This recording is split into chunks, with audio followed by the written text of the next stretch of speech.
Well, good morning, everyone. And Governor, I want to thank you for making this very difficult decision, but you have made the right decision.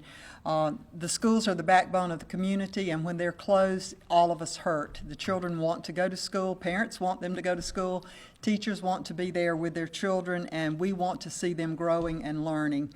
But in this very historic pandemic, we have been able to carry on. Really good instruction. I had a call a few days ago with over 4,000 teachers, and over 80% of them said they were very, very pleased at how the instruction was going. We do have a few children who are struggling, some families that we've not been able to work with, so through this method, I'd like to ask you to please reach out to us for whatever reason. If it's that you're ill or you don't understand the work, please contact your school and your teachers so that we can work together to make sure that all students are moving forward. Our buildings will not open for the rest of the year, but instruction will continue to go on. So as the governor said, we've got to keep our partnership between teachers and families going really well, and thank you so much, parents, for supporting us through this. We're going to continue to support you with good old common sense policies.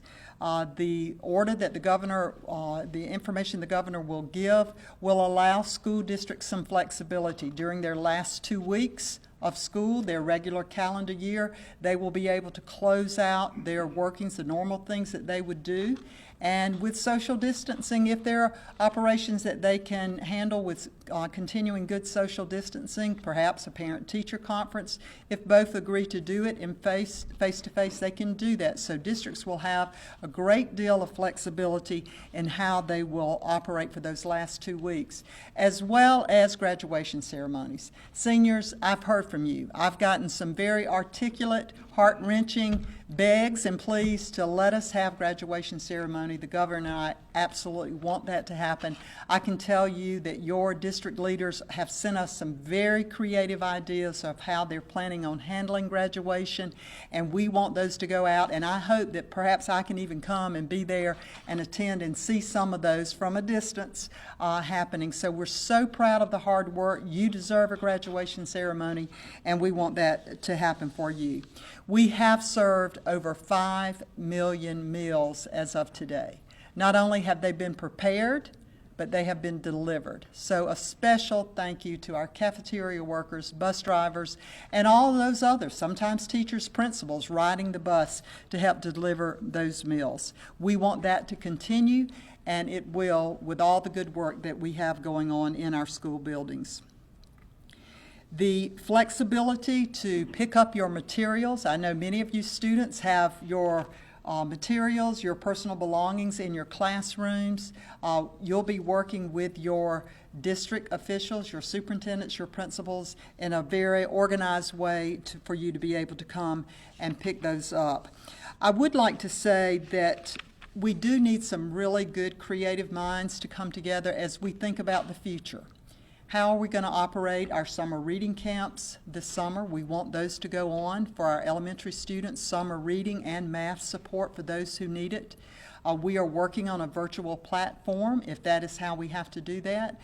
But even going forward to thinking about August and how school will be able to open, I plan to announce a task force in the next few days of creative educational minds across the state and healthcare leaders to help us organize how we can carry out school in August. So it has been a burden.